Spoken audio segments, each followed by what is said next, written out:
Hey guys, this is Odd One Gaming. This is going to be another King Arthur Legends Rise video. In today's video, I'm gonna show you the team that I used to finally beat the Podarge Sanctuary Stage 10. Now, I've not really tried for the past month and a half, and I haven't been farming because, again, I was in a bit of a mad phase with the game, but honestly, with the Hall of Conquerors being, released, it kind of reignited my interest for the game, and I'm kind of enjoying it a little bit more. So the team that I'm using is not going to be, something really free-to-play friendly or whatever, because honestly, Podarge Sanctuary is one of the hardest dungeons out there, right? This is a pretty complicated, pretty hard to beat. However, it can be done as you're going to be using some specific heroes, and what I'm going to show, it's not endgame gear, it's not it's not the best of the best. I still have a ton of room for improvement. But before we jump into the video, I want to mention there's a link in the description and pinned comment of this video that you can click and support me as a content creator. If you were already supporting me, you need to go back there to extend your support because it reset today. So by doing that, you help me a ton, cost you nothing. Every time you do decide to spend, which I never encourage people to spend, as I'm personally fully free to play. If you've not known this, right, I've never spent a dime, but every time you do decide to spend, I get like 3 or 4% depending on the ranking. And also I will be having coupons every time I do a mission. Like next week, I'm expecting to get a coupon that gives us special summons and also gives us some stamina. So make sure you support me, right? Costs you nothing, helps me a ton. So what's the team that I'm actually using? Well, it's gonna be kind of like, I honestly did not look at videos, right? But it's gonna be, I guess, kind of like, this might be the meta team. I've not honestly looked at other people, other videos, but the main thing that you want to keep in mind is obviously you want to try and bring flame relic units, because without a flame one, you're going to be taking a lot more damage and it's going to be harder to survive. So because of that reason, I'm using a Chivalry 9 Nika. Yeah, it's not free to play friendly, like I said, or at least, if you've not been playing for at least like 3 months or so, you might not have a ton of these ones. But again, you're not going to be getting in the first months to Podarge Sanctuary 10 unless you're a Kraken, right? You spend a ton and whatnot. But next one is Flame Ain, Chivalry 7. Then I'm actually using Storm Morgan, which can work with Flame as well, but might be a bit slower. And then I'm using an Iweret as my damage dealer, that's Chivalry 4. So the skill presets, I guess, let's look at that first. I can use the extended one, right? The one that gives us a little bit of more wiggle room. So for my Nika, I just use her third skill, just heal up as much as possible. Then when it comes to Anya, or Ain, right? Or Ain or Anya, that's how you're supposed to read it, apparently. Anya, I do third skill, then second skill twice, then third skill, then second skill again. For my Morgan, just spamming the second skill, and then Iweret spamming the third skill. The only one that kind of needs the special one is Anya, because you want to get those counterattacks up, right, and those extra buffs, and try to cleanse some of the debuffs up as much as you can. So let's run this and let's see how it goes. But pretty much this fight has certain basics that you want to keep in mind, right? Like the priority of this fight and the way that it works is kind of mostly focused on killing the side ads and not necessarily the boss. So that's why the best heroes for this team are going to be the ones that do AoE damage. That's why you see me using Iweret with only spamming the third skill, and that's why you see me using Ain, which I believe honestly Ain to be the best one for this fight, because she brings that AoE, that counterattack, right? You see boom doing damage to all of them. And she works obviously in this team by being Chivalry 4. You want to have her Chivalry 4 because if Ain, Anya, is not Chivalry 4, she's not going to be doing those AoE hits on the counterattack, right? That specifically from Chivalry 4 says every time she counterattacks, she does that, I don't remember exactly how it's called, but it's pretty much the triple hit AoE that damages all the side ads, which you want to kill, and that's how it works. Without that, I'm not sure you would really use her. Maybe you'd still use her to place that counterattack up, but that's still only part of her passive, so it might not be the best option. But you see why this is important, right? We killed 4 of the side ads. You saw the boss lost a quarter of HP. So that's why you really want to bring AoE hits. You can try and slowly kill the boss, but the problem is the boss takes a lot less damage, right? Because of the passive. I don't remember which one it is. Also, yeah, critical strike defense increases the critical strike resistance. So it is a lot more difficult to just try and focus the boss with single target hits. Also the fact that the side ads do a lot of debuffs, right, dots, they do a lot of hits, and that can become problematic to, you know, just ignore them and don't kill them. That's why somebody like an Anya in this team is really good. And then again with Iwerit doing that AoE hit with the Flame Relic works really well. Now, I don't really think you mandatorily need Iwerit. Can be somebody else that brings some good AoE hits, but I do believe having Nika is going to be really good because Nika, she's an amazing healer. She brings with Chivalry 8, she brings that buff on everybody. This one, the Spirit Parade, which pretty much says that gives 1 extra Vigor charge. So every time somebody takes a turn, even without having the Vigor set on them, they're going to get 1 extra Vigor. So you generate 2 Vigor every time you get a turn, and that obviously makes it so much easier to be able to spam those third skills when you need, do those second skills and all of that. So yeah, that's kind of the principle of this fight, right? I'm not going to go through all of the mechanics, reading them. You can go and check them yourself, but because it's stage 10, I just wanted to showcase, I guess, the team that I'm using. I'm quite sure somebody like a Charlotte would work really well as well, since she's mostly focused on having high attack, doing damage mostly based on attack. If she dies, she doesn't crit and stuff like that. But you know what, maybe you could use Charlotte instead of Iwerit. However, I do believe at least Nika and Ain are mandatory for this team, or are, like, you know, really important to try and have, so you can do it as easy as possible.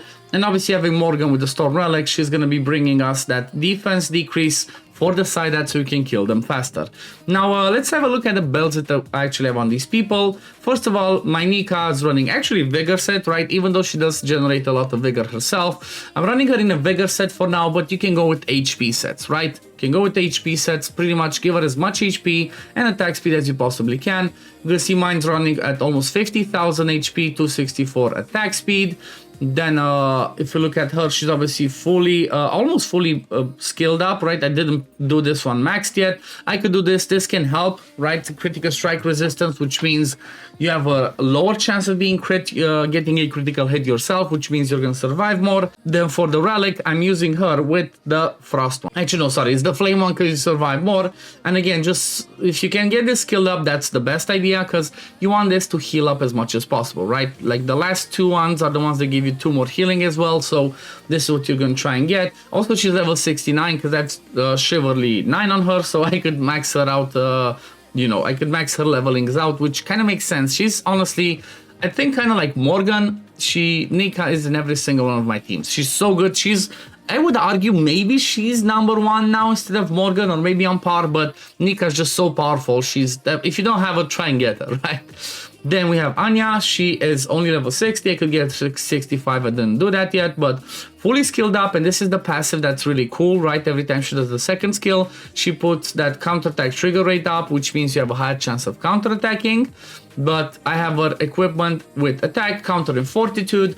Obviously, you could go with Ascension. If you have Ascension, that's a bit better than the attack one. I just did not farm enough of that. You pretty much want her to have some attack, right? But then you want her to have high effect resistance as well, because her damage on the passive, this one that does the AoE hit, right? This is the one that scales off of resist. So this is the one that I was talking about. When using skill 3, attacks all enemies 2 times.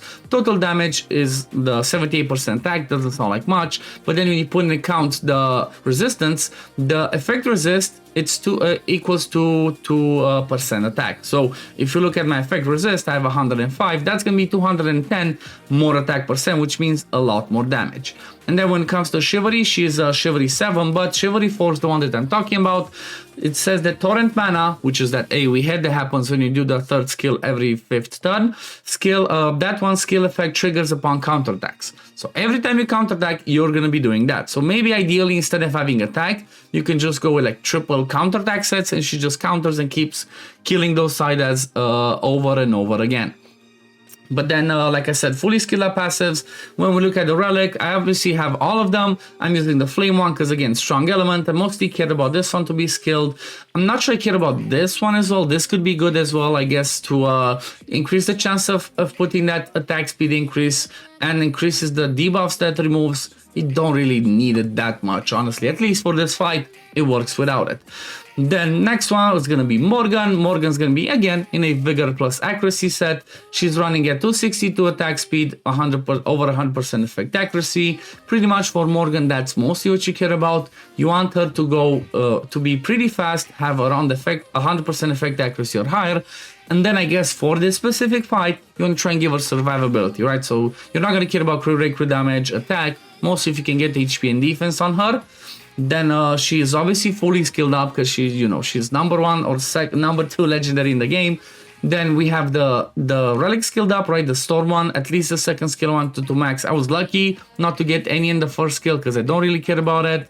And yeah, like I said, the relic's there. And I think, yeah, she's level 68 as well. And like I said, Shivery, she's Shivery 8, which sometimes she can do this suspended animation, pretty much gets them to sleep unless you hit them and then you wake them up. And then the last one, the other damage that I'm using, Iwerit, almost fully skilled up the passives. I didn't really skill this to the max because I didn't think this was that important, and I don't really like when stuff's just specific for real certain favor, right? So this one's just the critical rate increase and effect accuracy increase is just for Serpent's favor, so I didn't quite max it out. I did want the second one and the third one to be maxed because those are the ones that give her more damage. For the relic, I'm using the flame one. It's maxed. Again, just spam that third skill to do that AoE damage. And then equipment, I'm running on her critical damage in a strife set. It's mishmash because again, I've been lacking of farming gear, honestly. Ideally, you would want again Ascension or attack set with a damage and just give her about, I think 60% crit rate should be fine because she gets critted herself on the skills. But total stats for her: 5.4k attack, 136 attack speed. Don't really care about attack speed that much, you just want her to slam with damage.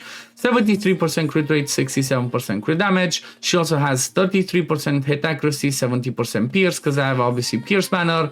Then I have attack over here and then hit accuracy on this one. Attack percent, and more attack percent. But like, yeah, that's pretty much the team. Again, it's not, you know, free. I mean, to be fair, everything in this game is free to play friendly. You just need to get lucky and pull those heroes. And again, my account you saw, it's a free to play account. I just grinded the right things, bought the right things, and then when I mean bought the right things, I mean from the shops, because again, this one says I'm free to play, never spent. And you just need to get the lucky ones, or maybe, you know what, now with this special summon wish list, I feel like everybody should be looking at this now and just focus the right heroes, which honestly I think this is going to be the one. The thing is, it's, you know, you got to choose the right thing. And I think I'm going to make a video for tomorrow on this one, talking about who should be your top 4 picks, right? Who should be on this wish list for summoning, because pretty much every time you hit a legendary, it's going to be the ones that you put over here that are going to come up. And these can be honestly pretty game changing, especially if you get lots of copies of Nika. I already have a Shivery 9, so I don't necessarily need more copies of her, but yeah, I guess that pretty much covers it for today. We're gonna leave it at this. Thank you for watching. I hope you enjoyed this video. If you did this video, please if you did enjoy this video, please consider liking it, subscribing to the channel to see when I upload next. Again, don't forget to support me as a content creator using the link in the description or pinned comment of this video. Helps me a ton, costs you nothing. Plus, I'm gonna have coupons to give out as soon as Netmarble sends them to me. And yeah, I guess I'm gonna see you on the next one. Peace, love, take care, run. Bye, guys. Fight with honor. Vanquish the wicked, and you may prove worthy of your legacy.